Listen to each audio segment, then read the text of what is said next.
So now that the World Cup is over, Wolves are going to be hoping that they can close in on some transfer deals before the Premier League season kicks off. Obviously, the transfer deadline this season before the actual football kicks off.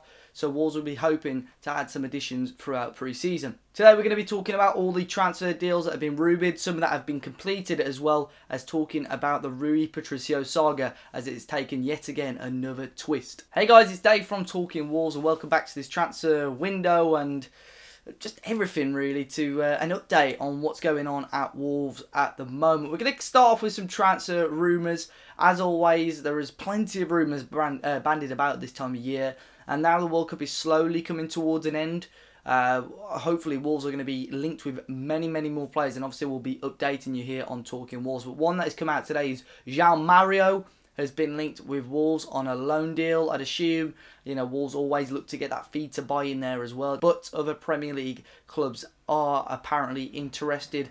West Ham United being one of them, the ex-club of Joao, where he played last season, along with a couple of other Premier League sides. But with the amount of additions West Ham are making, it looks less likely that he may well be moving back there. So it'll be interesting to keep an eye on this one. Obviously, the Portuguese international was at the World Cup with Portugal this year. Speaking about Portugal, obviously, as we say, the Rui Patricio saga has taken yet again another turn. You may well have seen it that Sporting have issued a complaint and a big 60+ page document to FIFA all about it. So obviously it all started off back in June when Wolves had made a bid for Rui Patricio. Everything had believed to have gone through. It was £15.8 million. The deal had gone through. A medical had taken place, authorised by all the Sporting bosses, but then the move collapsed as the Sporting president, Bruno Di Carvalho, asked for an extra £2 million or so. I had a little pinch of Jorge Mendes in there, and it all almost went up in flames. Wolves managed to get their man in the end. Obviously, Patricio handing in that release due to, obviously, the safety of him and his fellow teammates as their training ground got attacked, along with many other factors. So Wolves, going into this signing, always knew there may well be a little bit of trouble. Since then, obviously since Patricio has announced his signing for Wolves, Wolves have reported that they're happy to give Sporting some money. Obviously, this is sort of a gesture of goodwill just to try and maybe back Sporting off a little bit, not really take it to court and so on. Obviously, it looks like that sort of deal hasn't been agreed of yet, as we say, Sporting have issued this complaint to FIFA. You'll be able to find it online, but the 63-page document, it was posted on Record, a Portuguese media paper, and it requests that Wolves have a payment of €54.7 million for Rui Patricio, and Sporting claimed that he had no right to leave the club the way he did, and therefore Wolves must pay for it. Another newspaper in Portugal, Arbola, claims that Wolves may find a deal with Sporting and then the Lisbon side then can cancel their action, but the document is ridiculous. It also requests that Rui Patricio is banned from playing any competitive matches for 6 months and that Wolves are banned in the next 2 windows.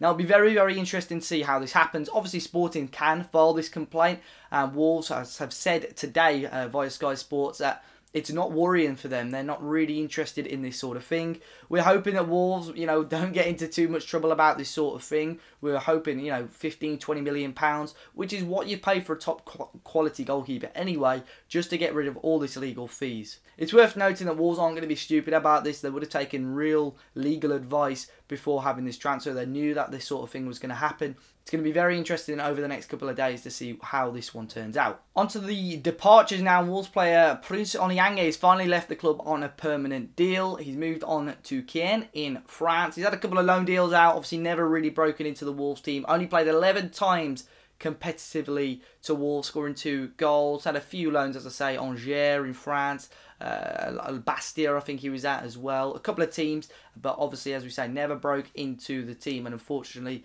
he has now left Wolves. Another departure is Roderick Miranda. He's gone to Greek side Olympiacos on a season-long loan. He was pulled from the training camp that Wolves were on early this week, and the move sort of came to fruition quite quickly. As we say, it's a loan deal. That's as much as I know at the moment anyway. So it'll be interesting to see if he does move permanently, which is probably what Wolves are hoping.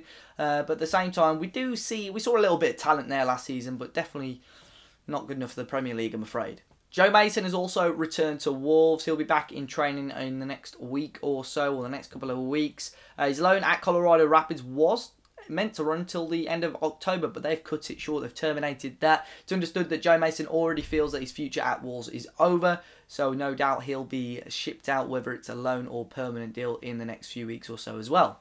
Other than that, the pre-season news really, Brighton Bakari hoping that he joins up with the squad on Saturday. Hopefully we'll see a little bit of him in the young boys fixture. Ruben Vinagre, he's still with the Portugal under-19, so maybe a few weeks before we see him back in pre-season. May only have a couple of friendlies for Wolves. Patricio and a couple of other players will be in training, fingers crossed, next week as well. Let us know in the comment section down below what you think some of these rumours, and hopefully we'll see you all next time, guys. Make sure you hit the like button down below, subscribe to the channel if you haven't already. All our social media links are in the description down below. We're currently running a giveaway up until next week on our Twitter for a training top of your choice. We've also got an interview coming up on the channel with journalist and Wolves fan Tim Nash. If you've got any questions for him, let us know in the comment section down below with, just let us know it is for that interview basically. But as I say, all the social media links down in the description down below. My name's been Dave, and hopefully we'll see you all very soon.